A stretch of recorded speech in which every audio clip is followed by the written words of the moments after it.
This video is going to be a painful one as I go through the 3 sports cards that I sold way too early. What's going on, guys? Matt here, back again with another video. Before we start, smash the like button and hit subscribe if you guys enjoy sports card content.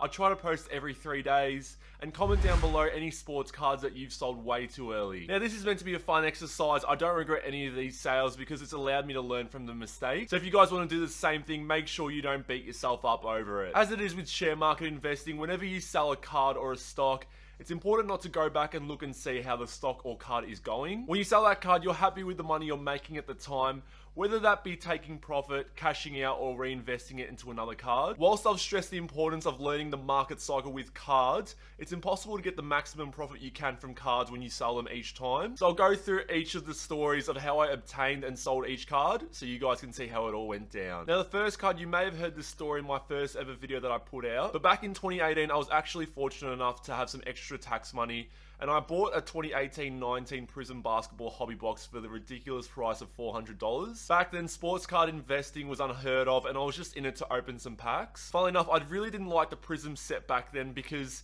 it only held 2 autographs, which it still does, and I preferred sets which had more autographs in it. The collector's side of me has always preferred autographs when it comes to collecting cards of a player I like, and colored parallels never appealed to me initially. In ripping the box, I was fortunate enough to open a Marvin Bagley black gold Prizm to 5, as well as a Luka Doncic silver Prizm and a Luka Doncic Prizm base. I stashed these cards away in a shoebox, and then after a couple of months, I decided I'd give my first go at grading with BGS. Now, back in this period, grading didn't take 6 to 8 months, and I had my graded cards back with me in just over a month. The Luka Silver, which I'm going to highlight for this segment, came back at BGS 9. At the time, I looked at sales, and I was quite happy to sell this card just to make my money back and more on the hobby box itself. So I did what every desperate seller does on eBay, and I listed at 99 cents on auction. Now, you have to remember, Luka had already won the Rookie of the Year, but the card market was quite soft. His Prizm bases were going for $20, which I was really apprehensive to sell because I didn't think $20 was worth selling a card over. And lo and behold, we had a winner after 7 days,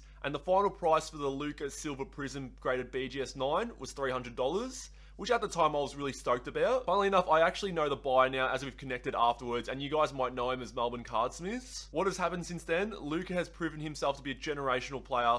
The sports card market has flown up, and this $300 card is now worth just over $2,200 Aussie. This highlights a $1,900 worth of lost profit, which actually was graded during the peak of Luka Mania last season, and to this day is my worst sports card sale, but we move on. The second card I've lost a bit of money on, I can live with a little bit more, and you guys will find out why. One of the first videos I watched when I decided I'd start investing into sports cards was a video that actually highlighted how undervalued Kobe Bryant rookie cards were. The main card that was highlighted was Kobe's Topps rookie card, which I found on eBay at the time for $15 Aussie. Now, I held the card for a couple of months until his unfortunate passing, and then by the time he passed away, his card had multiplied by 10 to 15 times. I know some people will say it's poor of me to profit off someone's death, but I actually wasn't a Kobe fan growing up. As you guys would know, I'm a massive Houston fan, and our best player at the time, Tracy McGrady, was always being compared to Kobe Bryant. Obviously, T-Mac wasn't as successful as Kobe, and as a jealous admirer, it was easy for me not to like Kobe. In saying so, I do highly respect Kobe and what he's done for the game of basketball, and when his death happened, I thought a Kobe fan would be better off holding a piece of history rather than myself.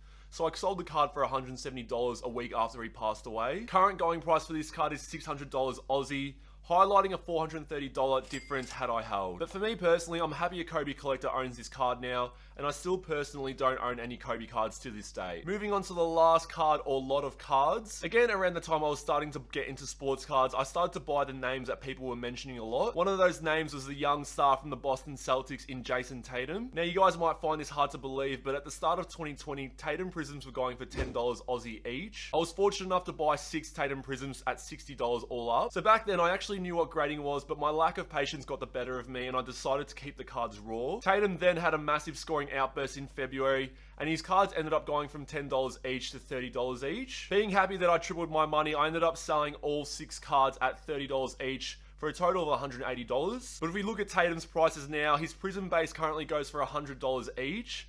They actually hit $200 at one point, so that's a difference of $420. All up in the 3 cards that I sold too early, a difference in $3,050 in profit. All up, if we're going to summarize the 3 lessons that I've learned, Number 1, don't invest emotionally with your cards. Number 2, when you sell a card, don't reflect on what could have been. And number 3, keep one card of every player you're invested in if you do decide to sell them off. That's it for today's video. I hope you guys had a bit of fun laughing at the cost of my own expense. I appreciate it if you've made it to the end of the video. And as always, guys, I'll see you guys in future videos. Take care.